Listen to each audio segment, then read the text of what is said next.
So mga bagay na po pwede mong gawin sa inyong relasyon o sa isang lalaki upang makaramdam siya ng takot at pagkabaliw na baka mawala ka.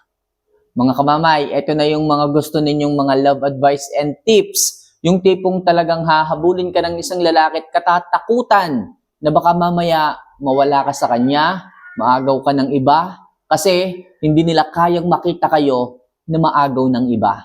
So mga girls, bago po natin to simulan, so hindi ko masyadong bibilisan ang aking mga salita, ang aking mga sinasabi, para sa ganon, mas ramdam po ninyo at mas maintindihan ang bawat tips o ang bawat mga bagay na sasabihin ko sa inyo. So bago natin to simulan, isa lang palagi ng aking hinihiling, if ever na nakakatulong po yung mga love advice, yung mga video na ginagawa ko, huwag niyo naman po sanang kalimutan na mag-subscribe, mag-like, at syempre, mag-comment na rin dyan. At pag nag-comment kayo, mas ma-appreciate ko po ang bawat message po ninyo. Okay? So, game na mga kamamaya. If ever na ready na po kayo, huwag na po natin ito masyadong patagalin. So, ano nga ba yung mga bagay na maaari mong gawin pagdating sa isang lalaki upang makaramdam siya ng takot at pagkabaliw na mawala ka sa buhay niya? So, number 1. Huwag ka masyadong showy o verbal pagdating sa pagpapakita ng pagmamahal mo sa kanya. Mga kamamay, sabihin nating mahal mo talaga yung lalaki. Oo, mahal mo yung lalaki. Magtagal ba naman kayo ng 3 taon, 5 taon, o sabihin nating 10 taon kung hindi mo talaga siya mahal. Kaso, ang problema, ikaw yung mas nagmamahal. Para sa ganon, siya naman yung matakot o mabaliw na mawala ka sa kanyang buhay, kailangan huwag ka masyadong showy. Huwag ka rin masyadong verbal. Ang sabi ko, huwag masyado. Pwedeng maging showy, pwedeng maging verbal pagdating sa kanya. Ano bang ibig sabihin ng showy? Yung pagpapakita mo ng pagmamahal. Kung paano siya pinaparamdam, kung paano mo ito ipinapakita. Halimbawa, pinagluluto mo siya ng pagkain, okay? Pinagsisilbihan mo siya. Yun ang pagiging showy. Yun ang pagiging verbal, yung sinasabi mo sa kanya na, babe, mahal kita. Babe, hindi ko kaya ang mawala ka sa buhay ko. Huwag sanang sosobra sa mga bagay na yon. Yung tipong mayat maya mo nang sinabi, babe, huwag kang aalis ha. Babe, huwag mo kayong pagpapalit ha. Babe, hindi ko kaya mabuhay nang wala ka talaga.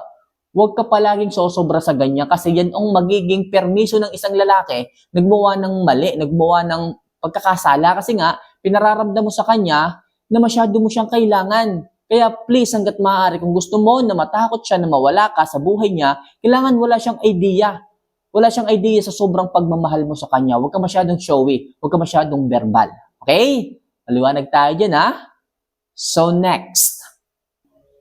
Huwag mo masyadong habulin ang lalaki. Imbes, mag-focus ka sa sarili mo at sa pagpapaganda. Mga girls, ang goal natin dito kayo yung habulin. Ang goal natin dito matakot yung lalaki na mawala ka sa kanya, mawala ka sa buhay niya. Okay, hindi matatakot ang lalaki kung palagi kang maghahabol. Hindi matatakot ang isang lalaki kung palagi kang nagmamakaawa sa kanya. Okay, hindi matatakot ang isang lalaki kung panay ka message sa kanya, lagi mo tinatanong kung nasaan siya, hindi matatakot siya na mawala ka kasi ikaw yung naghahabol Pagpapakita ng low value yun pagdating sa isang lalaki. Sa madaling sabi mga kamamay, tigilan nyo na ang paghahabol. Mas maganda dyan yung oras na ilalaan ninyo sa paghahabol sa kanya, sa sarili nyo na lang ibigay. Mag-ayos kayo, magpaganda kayo, pabayaan nyo na yung lalaki. Huwag nyo nang isipin, malalaki na yung mga yon. Okay, kung may ginagawa yung lalaki nagtatrabaho, hayaan mo. Tapos mamaya pag nag-chat, pwede mong replyan. O kung may tinatanong, replyan mo. Hindi yung maya't maya kang magpaparamdam. Maya't maya kang tawag ng tawag dahil dahil nangangamba ka na baka mamaya kung sino kasama niya. Okay? Tapos kalalabas lang ng trabaho, tinatawagan mo na kaagad at sinatanong mo kung nasaan na siya. Maya't maya kang nagtatanong kasi nagdududa ka? Na baka may dinaanan pa siya? Mga girls naman, kumalma kayo. Pagpapakita yan ng paghahabol Imbes, kung pauwi pa lang ng bahay ang lalaki, maligo ka. Mag-ayos ka at magpaganda, magpabango. Para sa ganun, mas maakit siya sa'yo. At para magkaroon ng dahilan, para matakot ang isang lalaking mawala ka. Matakot ang lalaki na baka mawala ka kasi ang ganda mo, kasi ang bango mo, kasi ang hot mo. Mag-focus ka sa sarili mo. Huwag maghabol, Hayaan mo lang ang lalaki. Kung talagang mahal ka niyan, mananatili yan. Okay? So next. Mas piliin mo na maging high value at itaas ang status mo. Yes, mga girls. Palagi, sa araw-araw na ginawa ng Diyos, maging high value kayo. Pataasin yung status ninyo. Kamamay, paano ba maging high value? At paano rin ba pataasin ang status? Yes, mga kamamay, kung tinatanong nyo kung paano yan, syempre, lagi kayo magpo-focus sa inyong sarili.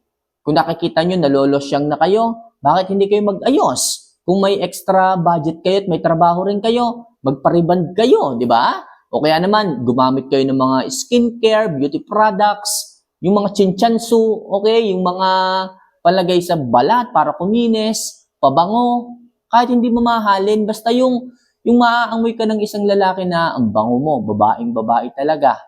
Okay, mag-ayos ka, mag-self-improve ka, yung status mo kung halimbawa nga may trabaho ka, mas pataasin mo. Kung ngayon, operator ka, gawin mo, trabahuhin mo para maging leader ka, maging manager ka, kung ano mang status mo ngayon. Para sa ganon, yung lalaki mas matakot na mawala ka kasi bibihira yung babaeng nag-i-improve ng status. Babaeng merong mataas, okay, na posisyon. Kaya hanggat maaari mga kamamay, mag-focus kayo sa inyong sarili. Mga skills po yun na maaaring magpataas ng value mo pagdating sa isang lalaki. Tandaan nyo yun mga kamamay. Sa halip na maghabol, mag-focus ka sa self-improvement at pagpapataas ng status mo. Okay? So next, ipakita mo rin na may saya ka sa labas ng inyong relasyon. Yes mga kamamay, huwag ka palaging nakadepende lang sa kanya. Huwag palaging naghihintay ka lang sa kanya kung kailan siya magkakaroon ng oras sa iyo. Huwag ganun mga kamamay. Kailangan lumabas ka rin, makimingle ka rin sa mga kaibigan mo, lalo na kung halimbawang wala pa kayong anak. Okay? So, lumabas-labas ka. Pero magpapaalam ka. Sabihin mo sa kanya, babe, pwede ba kaming lumabas ng mga tropa? Kakain lang daw at sisimba. Tapos yun lang. Basta ipakita mo lang sa kanya na hindi ka lang nakadepende sa kanya ng saya, hindi ka lang nakadepende sa kanya ng oras mo, ng mood mo. Kasi kapag na-disappoint ka ng lalaki, magtatampo ka, magmumukmo ka.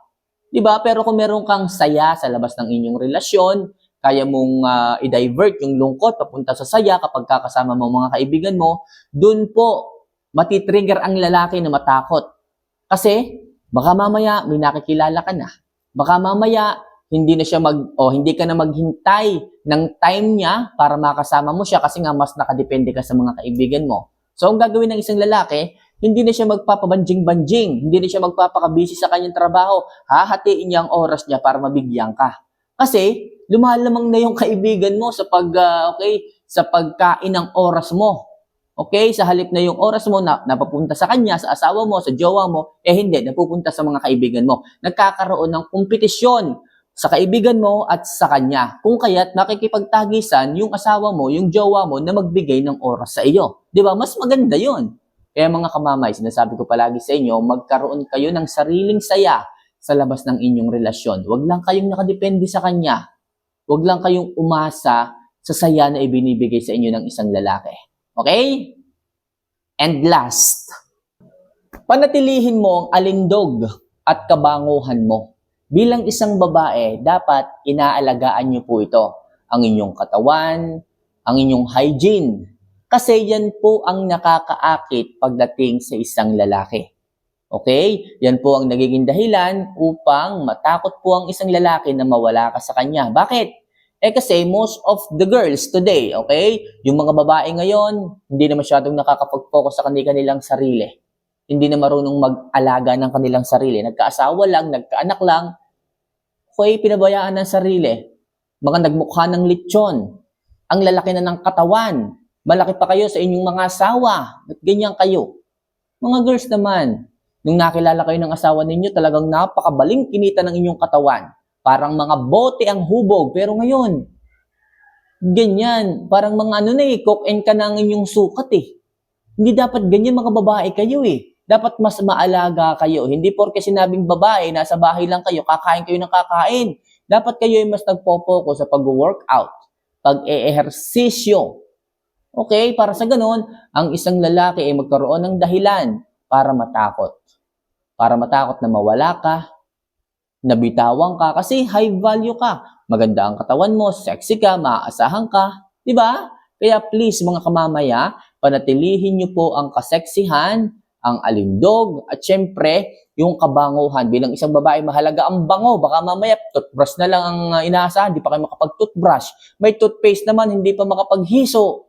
Kaya girls, mga girls ha, babae kayo, manligo, mag-toothbrush, alagaan ng sarili. Kasi yan ang magiging sandata ninyo para hindi kayo ipagpalit ng iba o ipagpalit sa iba ng isang lalaki.